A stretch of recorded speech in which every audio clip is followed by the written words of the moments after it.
Thank you so much for taking my question, Psaki. Psaki. My fault. I just need to know and clarify some things.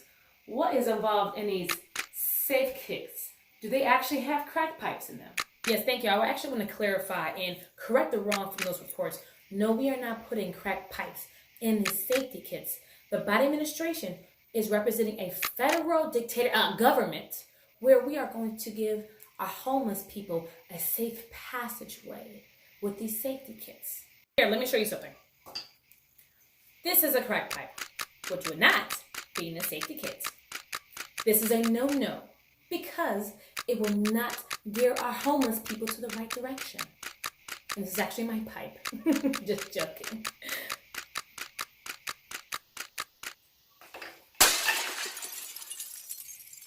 Dang, I just bought that up. Let me show you the safety kit. It does not have crack pipes in it. Here, let me show you what's all up in it.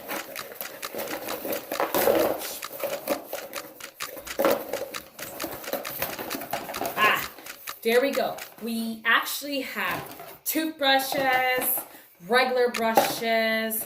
We actually have very good safety precaution stuff to keep these drug dealers or pretty much homeless people off from getting any more disease than they already have now. Oh, look at that. We even have lip balm and chapstick in here that actually probably is laced with crack. But anyways, it'd be perfect for them.